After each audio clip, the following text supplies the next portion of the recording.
Most people don't give Thessaloniki enough time.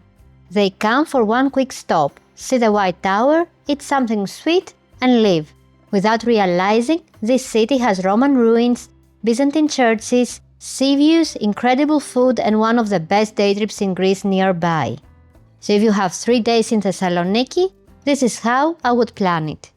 2 days for the city itself and 1 day for Meteora, without rushing, without wasting time, and with plenty of good food along the way. I'm Chrysoula, a local here in Greece, and in this video I'll show you exactly how to spend 3 days in Thessaloniki. Let's start with day 1, and we're starting the Thessaloniki way, with bougatsa. This flaky filo pie can be sweet or savory, but if it's your first time, try the classic custard version with powdered sugar and cinnamon.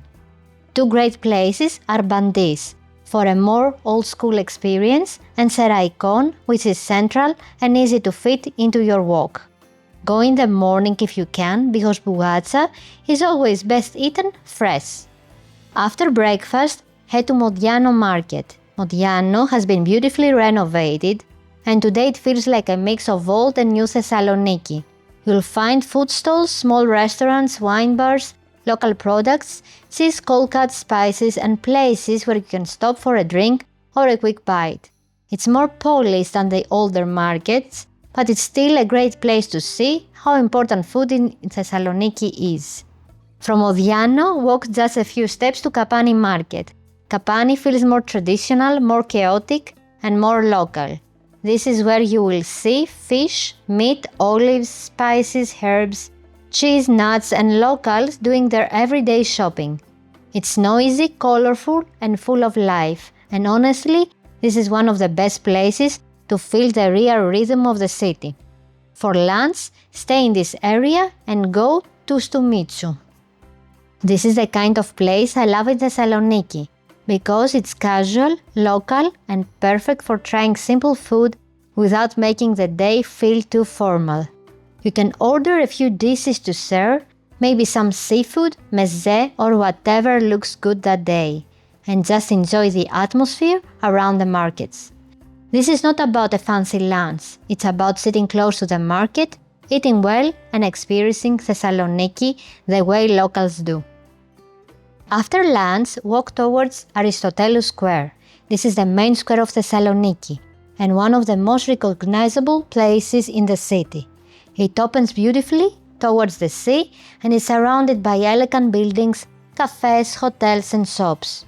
From Aristotelous, make your way to one of Thessaloniki's most famous sweet stops, Trigona Panoramatos.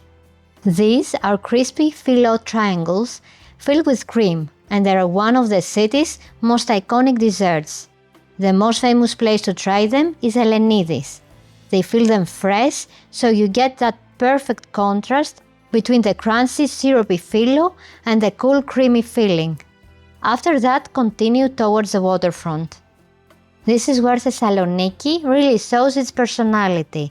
The city looks over the sea and the whole atmosphere becomes more relaxed. Walk towards the White Tower, the most famous symbol of Thessaloniki. You can visit the museum inside and climb to the top for views, or you can simply enjoy it from the outside and take the classic photo. Right in front of the White Tower, you will see the small boats that do short cruises around the bay. If the weather is nice, this can be a fun little extra, especially later in the day. Then continue along Nea Paralia, towards the umbrella sculpture. This is one of the best walks in the city, and I would really try to time it for late afternoon or sunset. The light is softer, the sea looks beautiful, and the whole area has a great vibe. People walking, cycling, drinking coffee, or just sitting by the water. For dinner, head to Ladadica. This is one of the best areas for your first evening in the city. The streets are full of tavernas, ouzzeries, bars, music, lights and people. Order meze and try a few local dishes. For day 2, start with a simple breakfast at a bakery. You can try a cheese pie, a koulouri Thessalonikis, or tsoureki if you want something sweet with your coffee.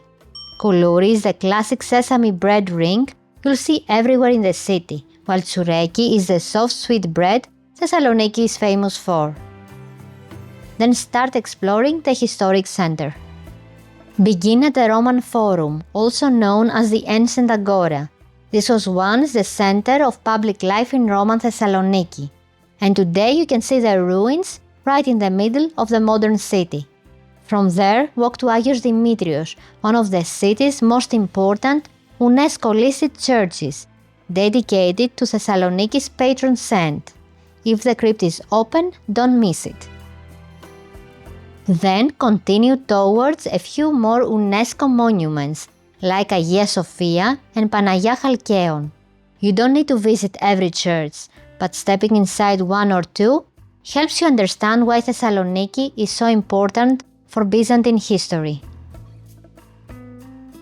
Next, walk to the Arch of Galerius, known locally as Kamara, and then to the Rotunda, one of the most impressive UNESCO-listed monuments in the city. This whole area shows what makes Thessaloniki special: Roman monuments, Byzantine churches, student cafes, and modern city life, all side by side. For lunch, stay around this area because there are some great places nearby for soujoukakia. These spiced meatballs have roots in Asia Minor and are one of those comforting dishes that fits Thessaloniki perfectly. After lunch, choose one museum. If you love ancient history, visit the Archaeological Museum of Thessaloniki. If you are more interested in Byzantine history, go to the Museum of Byzantine Culture. Both are excellent, so just choose the one that matches your interests. In the afternoon, head up to Anopoli, the upper town. This is one of the most atmospheric areas of Thessaloniki, with steep streets, old houses, city walls, and some of the best views over the city and the sea. Visit the Heptapyrgion, also known as Gedikoulé, then walk along the old walls towards the Triangle Tower. If you can, time it for late afternoon or sunset. The view over Thessaloniki, the port, and the Thermaic Gulf is beautiful. You can also stop at Vlatadon Monastery, another peaceful UNESCO-listed site with lovely views. For day 3, I would do a day trip from Thessaloniki, and my top choice would be Meteora. It's a long day, but it's one of the most unforgettable places in Greece, with huge rock formations and monasteries built on top of them.